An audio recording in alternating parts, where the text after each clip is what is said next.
Show के दीदार अगर है तो नज़र पैदा कर।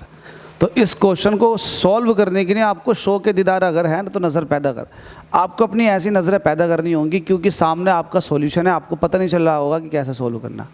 देखो मैंने आपको एक चीज़ सिखा रखी है, अगर आपके पास एक प्योरली रेजिस्टिव सर्किट है तो वोल्टेज और करंट दोनों सेम फेज में होते हैं, लेकिन एक ऐसा सर्किट है जिसके अंदर सिर्फ और सिर्फ कैपेसिटर है, तो इसमें वोल्टेज से करंट जो है वो 90 डिग्री लीड करती है। तो फेज डिफरेंस कितना आ गया? 90 डिग्री का ये करंट है। किस केस में?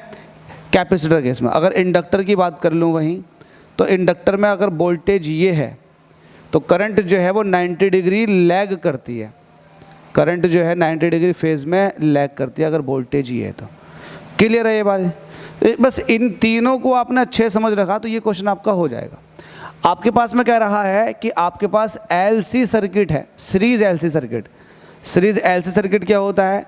एल मतलब इंडक्टर और सी का मतलब कैपेसिटर। तो ये आपने सीरीज एलसी सर्किट बना लिया, इसको आपने ऑल्टरनेट सोर्स से कनेक्ट कर दिया, ये सी है और ये एल है।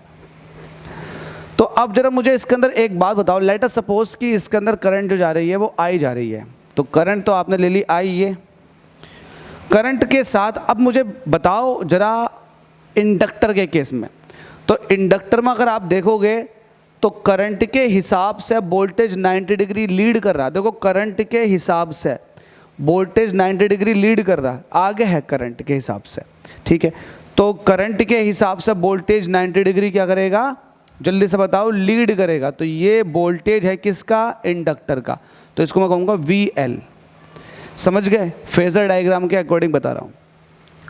अगर वहीं मैं कैपेसिटर की बात करूं तो कैपेसिटर में करंट के मुकाबले वोल्टेज जो है वो लैग करती है, क्योंकि करंट आगे है 90 डिग्री, तो इसका मतलब करंट के हिसाब से वोल्टेज को देखोगे तो वो पीछे है। तो करंट के हिसाब से अगर वोल्टेज को देखूंगा तो फेज में वोल्टेज क्या हो जाएगा? वो पीछे है। तो कुछ इस तरीके से बनेगा, इसके मुकाबले में 90 डिग्री आगे है और इसके मुकाबले में 90 डिग्री पीछे है।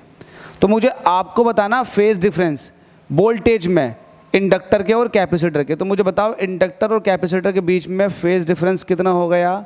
180 डिग्री। तो आप कहोगे फाई की वैल्यू कितनी आ जाएगी? 180 डिग्री। तो यही आपसे पूछा था कि एलसी सर्किट के अंदर वोल्टेज के बीच में, दोनों के वोल्टेज, किसके? इंडक्टर और कैपेसिटर के वोल्टेज के बीच में फेज डिफरेंस बताओ तो कितना हो जाएगा? ये 180 डिग्री। उम्मीद करता हूँ समझ में आ गया होगा। जिसकी समझ में नहीं आया उससे ऑल्टरनेट करंट का चैप्टर का कुछ भी नहीं आता भाई, अगर इतना इजी सॉल्यूशन नहीं आया समझ में तो। Thank you.